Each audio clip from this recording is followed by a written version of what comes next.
जम्मू कश्मीर में असेंबली इंतखाबात मुकम्मल हो चुके हैं और मैं आपको बता दूं कि अब एग्जिट पोल आना भी शुरू हो चुके हैं। जिस तरह से आप जानते हैं, कल एग्जिट पोल में अलग अलग न्यूज चैनल्स पर अलग अलग सर्वे किया गया, जिसमें कुछ लोगों ने जो है वो इंडिया अलायंस की बढ़त दिखाई और कुछ लोगों ने जो है वो भाजपा की कहीं ना कहीं बढ़त दिखाई और उन्होंने ये कहा कि भाजपा जो है इस बार कहीं ना कहीं अपना चीफ मिनिस्टर बनाने में कामयाब हो जाएगी। लेकिन अगर हम बात करें खिता चिनाब वैली की, जहां पर डिस्ट्रिक्ट रामबन आता है, डिस्ट्रिक्ट किश्तवाड़ है या फिर डिस्ट्रिक्ट डोडा है, तो यहां पर भी न्यूज चैनल्स ने अलग अलग सर्वे किया है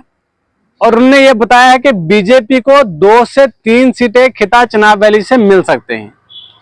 अब ये 2 से 3 सीटें कौन सी हो सकती हैं? इनमें सबसे पहले एक जिक्र किया गया है पाडर नागसनी सीट का, जहां पर सुनील शर्मा भारतीय जनता पार्टी के उम्मीदवार हैं। वहीं उनके अपोजिट में अगर हम बात करें पूजा ठाकुर नेशनल कॉन्फ्रेंस की जो उम्मीदवार मैदान में है,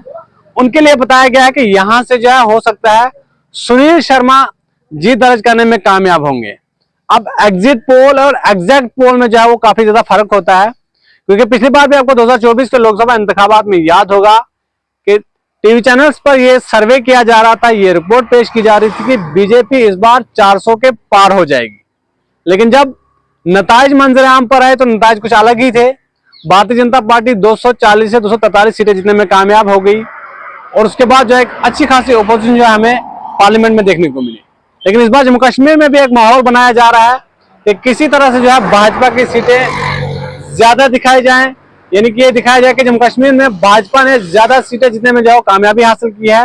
2014 में अगर 26 सीटें भाजपा की थी, तो इस बार जो है भाजपा 30 या 35 सीटें जीतने में कामयाब हुई है। लेकिन चुनाव वैली अगर हम रामबन जिले की बात करें तो अभी तक बताया जा रहा है एग्जिट पोल में कि रामबन की सीट जो है वो नेशनल कॉन्फ्रेंस के खाते में, यानी कि इंडिया अलायंस के खाते में जा सकती है। बानिहाल असेंबली सीट की अगर हम बात करें तो वहां पर पीडीपी या फिर नेशनल कॉन्फ्रेंस सीट को जीतने में कामयाब हो सकती है। वहीं अगर हम भद्रवा सीट की बात करें, वहां पर नेशनल कॉन्फ्रेंस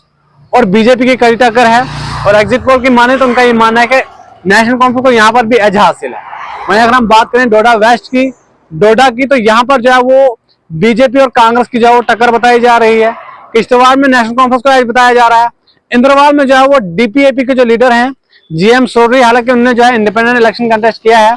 उनके लिए जो है वो एज बताया जा रहा है।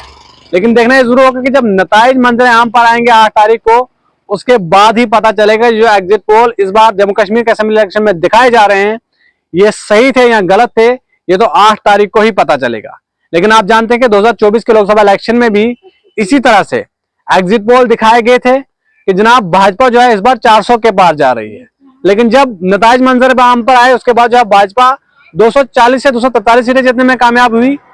उसके बाद जो है वो भाजपा ने बाकी पार्टियों के साथ अलायंस करके सरकार बनाई,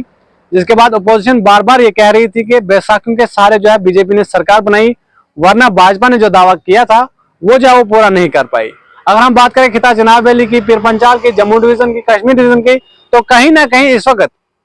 तमाम न्यूज चैनल्स ये बता रहे हैं कि इंडिया अलायंस जो है यहाँ पर सरकार बनाने में कामयाब हो सकती है। हालांकि भारतीय जनता पार्टी का दावा है कि इस बार जो है हम जम्मू कश्मीर में अपनी सरकार बनाएंगे और चीफ मिनिस्टर भी भारतीय जनता पार्टी का होगा और जम्मू डिवीजन का होगा। आप देखना है जरूर कि 8 तारीख को जब नताइज मंजर आम पर आएंगे तभी पता चल पाएगा कि कौन सी पार्टी सिंगल लार्जेस्ट पार्टी बनी और कौन सी पार्टी जो है वो यहाँ पर सरकार बनाने में जो है वो कामयाब हुई। बहरहाल आप लोगों को क्या कुछ लगता है कि जम्मू कश्मीर में आने वाले वक्त में, यानी कि 8 तारीख को जब नताइज मंजर आम पर आएंगे, तो आपको क्या लगता है सिंगल लार्जेस्ट पार्टी जो है जम्मू कश्मीर में कौन सी जो है वो बन सकती है? आप लोग हमें अपनी राय कमेंट सेक्शन में जरूर दीजिए।